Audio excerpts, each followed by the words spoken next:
She's my real mom, my stepdaughter said while cropping me out of her graduation photos. I raised you for 12 years, and this is how you erase me? I asked. We didn't have space for you, she replied. So, I cut off every dollar, blocked them all, and when she came asking for help, I sent her a $1 transfer titled, "Let your real mom pay now." She's my real mom, she said, tapping the phone screen as if that settled everything. I stared at the picture she was posting, her in a white cap and gown, standing between her biological mother and her father, my husband. I was there that day too. I took half those photos. But in the version she posted, I didn't exist. Cropped out. Erased. I took a breath and asked, as calmly as I could, I raised you for 12 years, and this is how you erase me? She didn't flinch. Didn't even pause. We didn't have space for you, she said, her thumbs moving across the phone screen.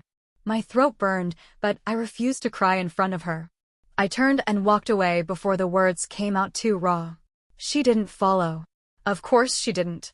That night, I sat on the edge of the bed while my husband snored beside me, blissfully unaware. My phone buzzed. It was her. Can you help me with rent this month? We're short. I stared at the screen. Then I opened my banking app and sent her exactly $1 with a note that said, "Let your real mom pay now." And that was the moment I snapped. But the truth? That snap had been building for years. This is not just a story about one photo. It's about what happens when love is taken for granted, when sacrifices are invisible, and when the people you raise decide you were never family to begin with. I never planned to be anyone's mother. And definitely not a stepmother. But life doesn't exactly ask for your permission, does it? I met Eric when I was 28. He was kind, grounded, and unlike the string of overgrown boys I'd dated before, he actually followed through on his promises. He was a single dad, full custody of a 6-year-old daughter named Lacey. Her mom had left when she was 4. She's not in the picture anymore, he said the first time we talked about it. Just couldn't handle it. The first time I met Lacey, she hid behind Eric's legs and whispered, "Are you gonna stay?" I should have known then. 12 years later, I'm still the one who made her lunch every morning. Who walked her to the bus stop. Who held her when she cried because other kids said she didn't have a real mom. I sat through every school recital, bought her first bra, nursed her through her first heartbreak, and worked overtime shifts to afford her dance classes when Eric's hours got cut. Did I give birth to her? No. But I gave her everything a mother could. And I did it without ever asking for recognition. I wasn't doing it for applause. I just loved her. I loved her more than I thought possible for a child that didn't come from my own body. And that love blinded me to everything. To how Eric started defaulting to me for everything parenting related. To how Lacey began calling me mom only when she needed something. To how I was expected to give, but never really included when decisions were made. "Hey, we decided Lacey's going to that private arts camp for the summer," Eric said one evening after work. "We?" I raised an eyebrow.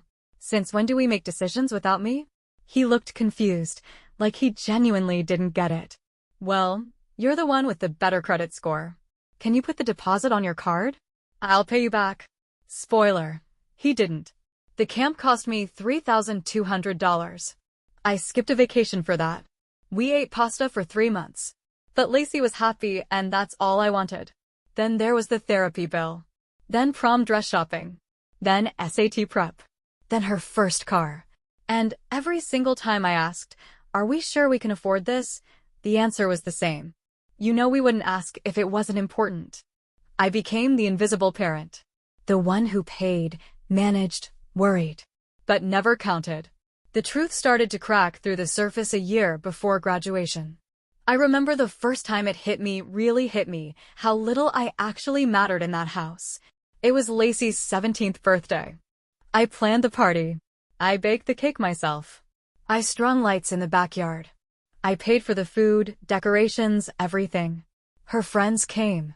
Her bio mom even showed up for 15 awkward minutes, smiling like she'd never missed a single year of her daughter's life. I was taking photos when Lacey stood next to her and said, "Let's get one together, just me and my mom." I froze. Eric looked at me and muttered, "She didn't mean it like that." But she did. Oh, she meant it. That photo made it to Instagram. Captioned, "Me and my real mama couldn't have made it without you." No mention of me. Not even a tag. I stared at that photo for days, wondering why it hurt so much. I mean, I'm the adult, right? I should be above this. But I wasn't. I had sacrificed too much to be this invisible. Then graduation came. I was the one who ironed her gown the night before. The one who bought the silver heels she begged for. I sat 3 rows behind her mom, who hadn't shown up to a single parent-teacher conference in 12 years. I clapped the loudest when she walked across the stage. But in the photos she posted the next day, I wasn't in a single one. I stood next to her for pictures. I smiled. I cheered. But when she uploaded the album, she cropped me out. Literally. I saw my shoulder in one. That's all I was. A shoulder. I asked her, later that night, why am I not in any of the pictures? She didn't even look up from her phone. We didn't have space for you. No space. After 12 years of raising her. No space. That's when I started to see everything differently. Like someone had cleaned the glass I'd been peering through all this time. I looked back at the way Eric deferred to her, how he never stood up for me. How, when I brought up the photo thing, he shrugged and said, "Teenagers are moody. Don't take it so personally." Personal? Watching the girl I raised erase me from her milestones, that felt pretty personal. The final straw?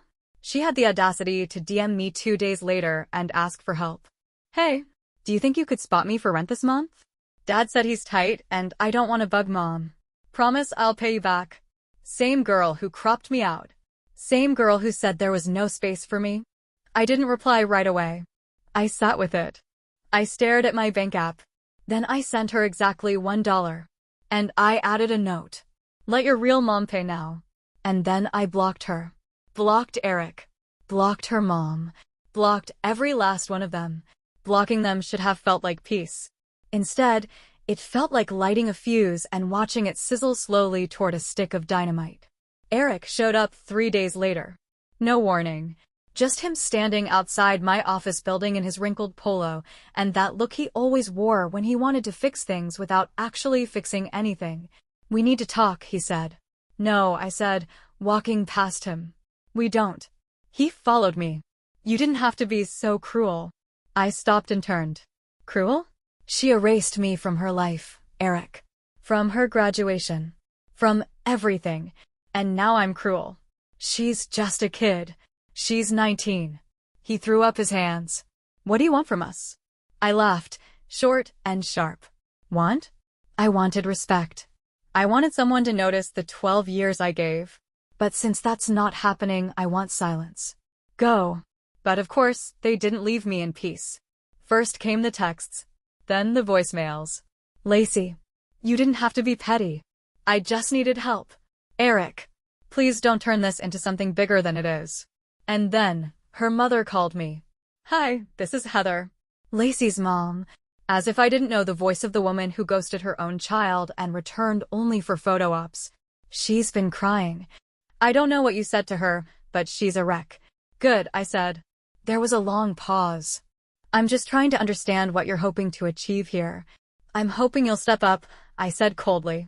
"She says you're her real mom, right? So pay her rent. Buy her food. Handle her tantrums. I'm off duty." She exhaled like I was the unreasonable one. "You know, you always had this thing about needing to be the hero." That stung more than I expected. Because maybe I did. But it didn't mean I wasn't needed. I hung up. That night, I received a new message. From Lacey. But it wasn't a request. It was a threat. A screenshot of a post she'd drafted but hadn't published. The caption read, "Imagine being raised by someone who only gave to make themselves feel important. Imagine being punished the moment you stop needing them." The picture was of her crying. I recognized the necklace she was wearing, one I gave her when she turned 13. And then came the real twist. Attached to the message was a GoFundMe link. She'd created a fundraiser called Escaping Toxic Step-Parent Trauma. It already had $2,300 in donations.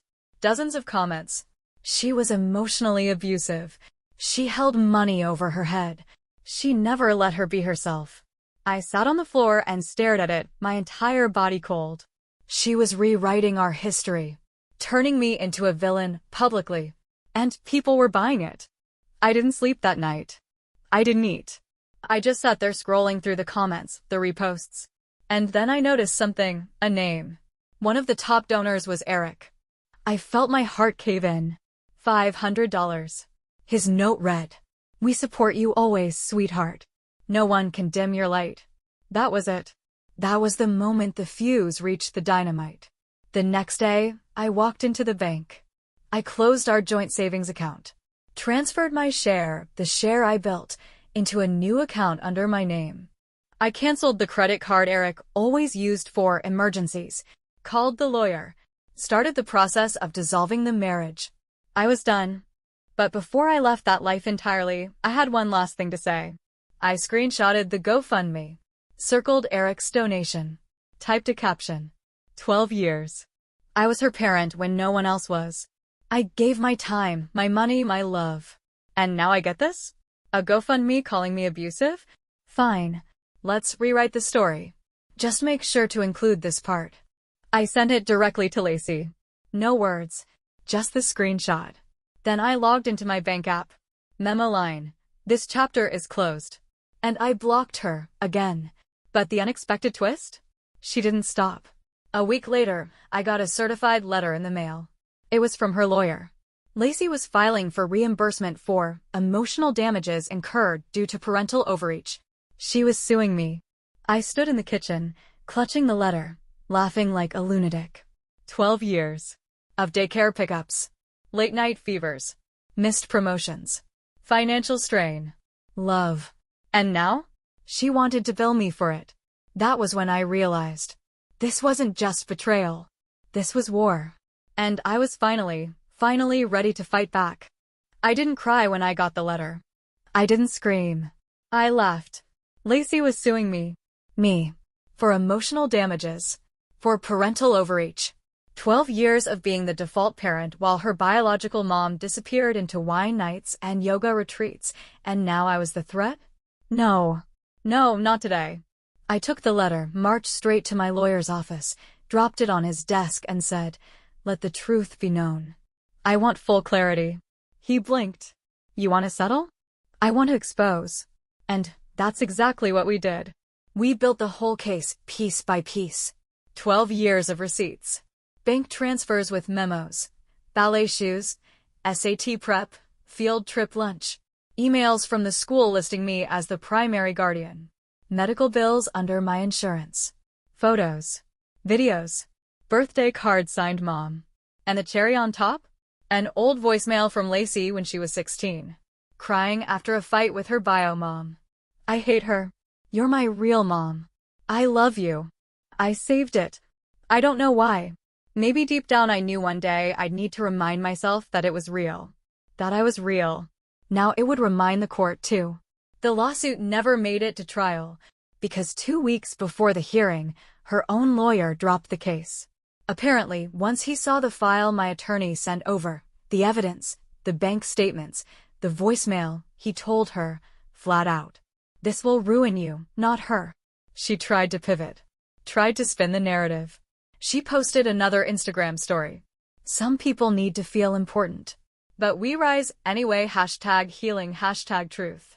I watched from a burner account. And then I did something I never thought I would. I posted a story of my own. A picture of a check. $48,753. The amount I had spent on her across 12 years. Caption. "You wanted receipts? Here. This is what love looks like when it's not returned. Now pay your own rent." It went viral. Not because I wanted it to, but because real people, saw themselves in it. The step-parents who raised children never acknowledged. The women erased from milestones. The givers who were always called too much until they stopped giving. Eric called that night. I almost didn't answer. But curiosity got the better of me. "You didn't have to humiliate her," he said. I took a deep breath. "No, Eric. I didn't humiliate her. She did that to herself. I just stopped covering it up." There was silence. Then he muttered, "She's only a kid. She's 19. And you, You're worse. You were supposed to protect me, too. I didn't know it would go this far. You never do. That's your problem. I hung up. He messaged the next day, saying he wanted to talk in person. I never replied.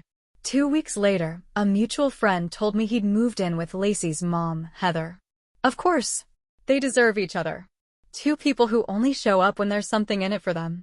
But the best part? Lacey's GoFundMe crashed. People found the receipts. The truth. My story. They pulled their donations. She tried to delete the page, but it was too late. Screenshots had already flooded Reddit, TikTok, Twitter. Girl sues stepmom who raised her, gets wrecked. Even her college got wind of it. Someone tipped them off about the accusations in the lawsuit and her attempt to profit from them online. Her scholarship, one I helped her apply for, was revoked. It wasn't my doing. I didn't report her. But I didn't feel sorry either. This is what happens when you bite the hand that raised you and then frame it for abuse. I moved out of the house. Sold my half of the furniture.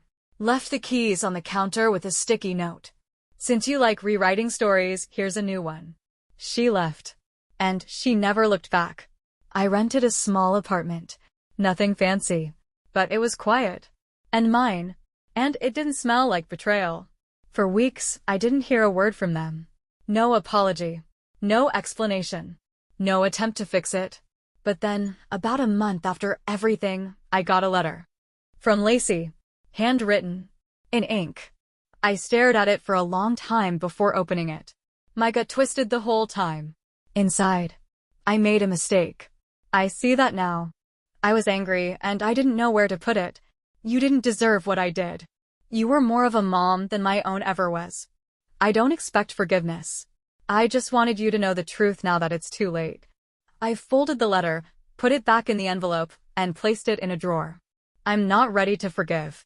Maybe I never will. But for the first time in over a decade, I'm not responsible for anyone else's growth.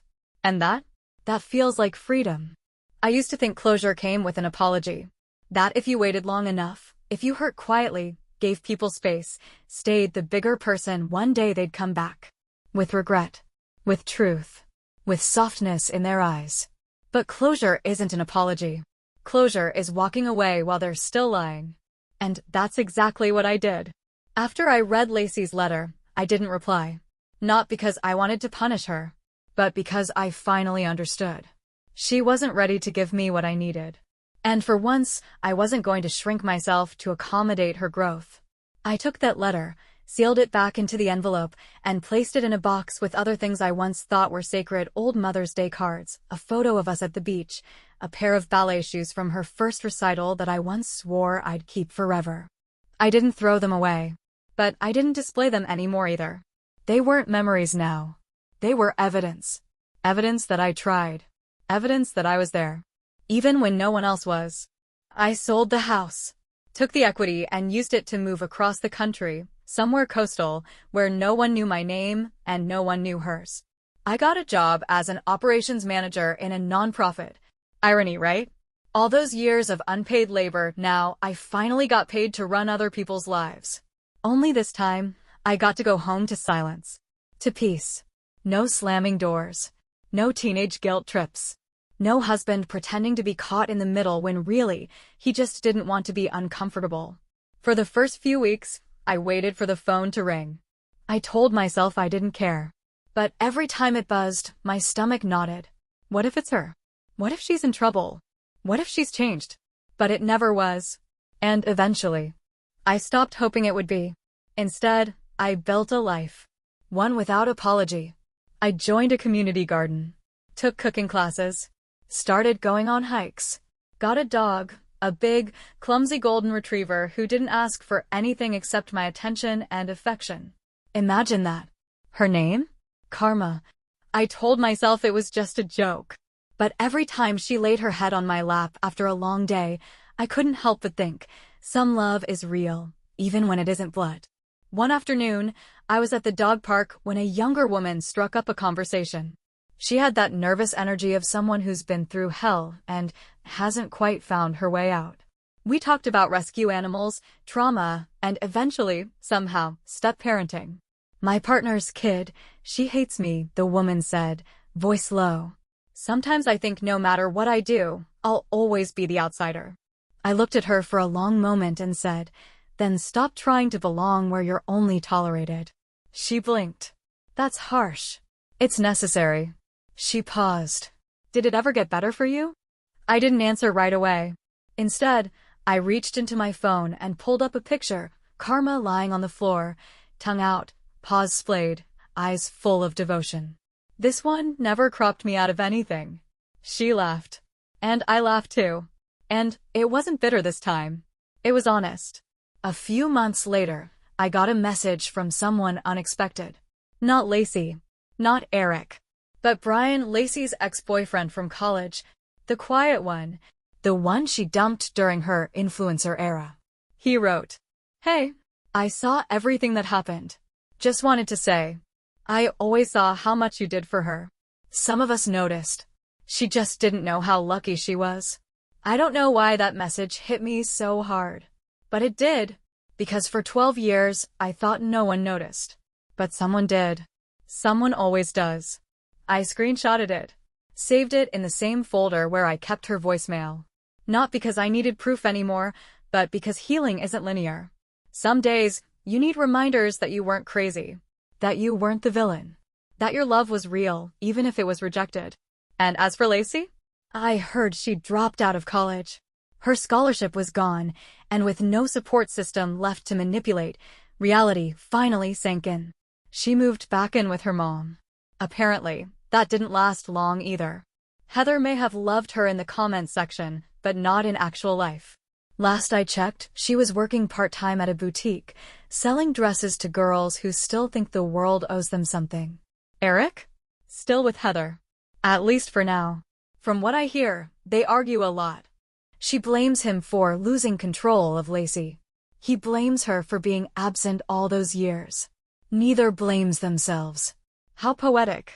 And me? I sleep. I wake up. I make coffee in a kitchen no one yells in.